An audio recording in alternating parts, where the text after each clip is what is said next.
name's Tegan. I'm a senior occupational therapist at Bendigo Health.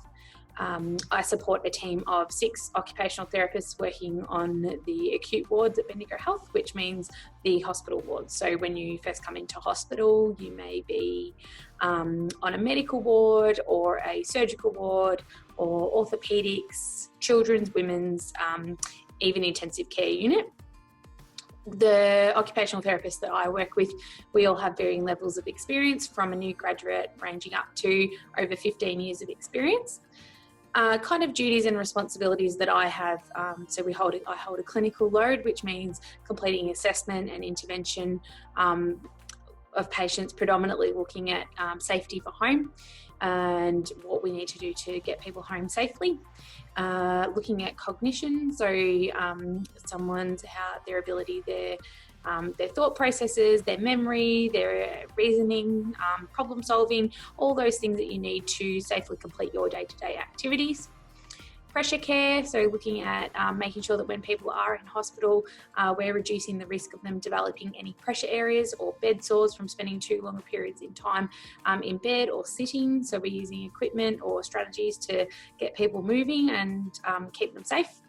And also just looking at whether anyone needs any equipment or services to get them home safely. So that's a huge part there. It's a huge part of our clinical role. We also have a non-clinical role, which I have to provide supervision to staff. So I supervise various grade levels of staff. We facilitate student placements quite frequently across the year. We complete and also present at professional development. So whether that is internal professional development here at Bendigo Health or being involved in external professional development outside of Bendigo Health. And as well as all of those, we need to continue to maintain and complete our mandatory training. So making sure we're up to date in all things such as life support and manual handling, infection control, lots of areas that we need to be on top of. And at the moment, we're needing to also be aware of our precautions within the COVID situation and using different forms of PPE, so personal protective equipment here at the hospital.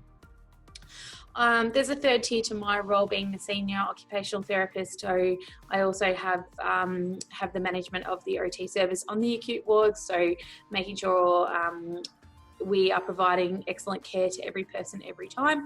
And I work alongside the unit managers and the senior staff to make sure we're keeping ourselves in check for that, as well as staff management as well. So, making sure everyone else is maintaining their mandatory training, checking in on everyone, managing sick leave, personal leave, things like that. So, and as well, and at a broader level across Bendigo Health, so working with our chief occupational therapist to complete business planning and budgeting and for the financial years to come.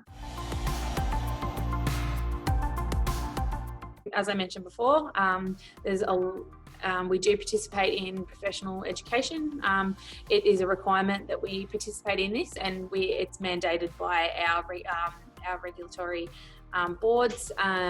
There is a minimum hours that we need to complete, and that can be completed in various ways. So by attending professional development opportunities, so whether that be internal ones at Bendigo Health or externally at other organisations or conferences, things like that.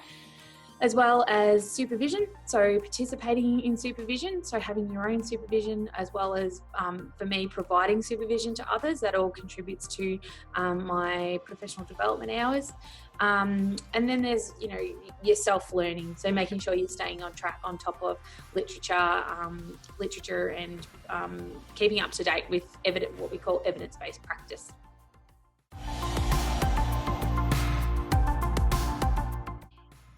Above all else, I think the biggest skills that you need as an occupational therapist is to be an excellent communicator.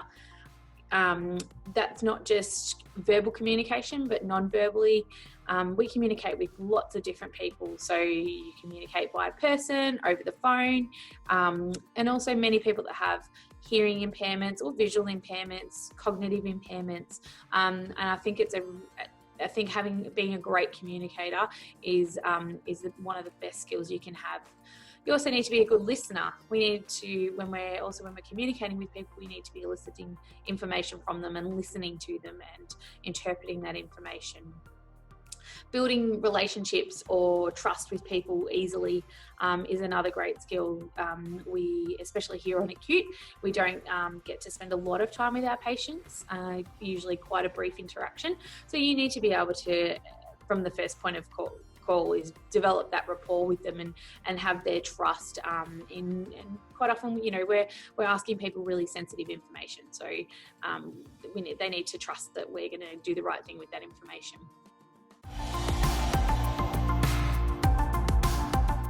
I would say do it. Health is so rewarding and there's lots of opportunities. So for me as an occupational therapist, I get to really give back to my community, but also really help people achieve their goals. But there's so many varied careers within health. So you could be medical, nursing, allied health, which is incorporated so many areas: physiotherapy, occupational therapy, speech pathology, dietetics and nutrition, exercise physiology, audiology, the list goes on. So there's many opportunities in health and I highly recommend it. The highlights for me for sure would be being able to help people achieve their goals, no matter how big or small they are, coming up with really constructive ways to help them to achieve their goals, whether it be as simple as being able to shower yourself. So looking at what can we implement for someone to help them shower themselves, or, you know, right through to big goals such as I want to go home from hospital. So how do we help get them home safely and as independently as we can? Another highlight obviously is that being able to develop relationships with people and get to know people, and I just really enjoy that interaction every day with the people that we come across, as well as the interaction that you have with your colleagues. So everyone here that works at Bendigo Health, you know, getting to know everyone on your teams and having those great relationships, and that's a really nice part of coming to work. Lowlights, sometimes you can't help everyone, and whether they don't want to accept help or whether they're at that point where you're not able to help them achieve their goals anymore, and that can be tough, you know, telling someone that they can't go home when they're adamant that they want to go home, or seeing people at their most vulnerable. You know, we quite often see people who are having end of life care, so you know, making sure dealing with those tough, tricky conversations, and keeping their dignity as best you can. But like I said, sometimes there's some, you know, you do see some pretty sad things, and it's part of the parcel, unfortunately.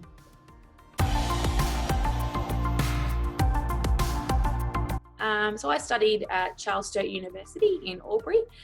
So that was 4 years up there for occupational therapy, which involved placements across Victoria. I went to Melbourne, Bendigo, Maryborough, quite a few placements. I then was successful in a position at Bendigo Health on the rotation program after I graduated from university, where I spent the next sort of 18 months, 2 years rotating through different areas of Bendigo Health.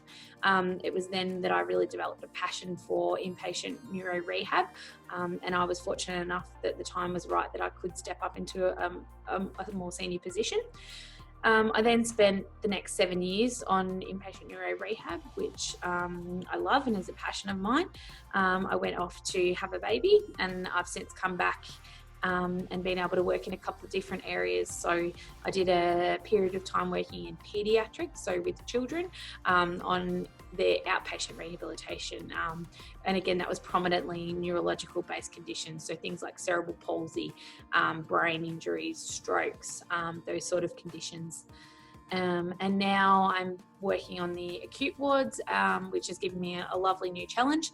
And I've also been able to recently accept a position in the senior role. So not just building on my clinical skills, but also building on my non-clinical skills and being able to be, working towards being a manager and a great leader here at Bendigo Health.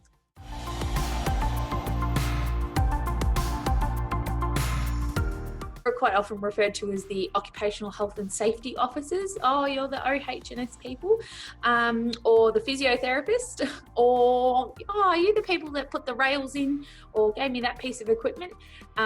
We do get quite generalised as sometimes in those other roles, which is it, I think handing out equipment and rails is a very, very, very small part of what an occupational therapist does.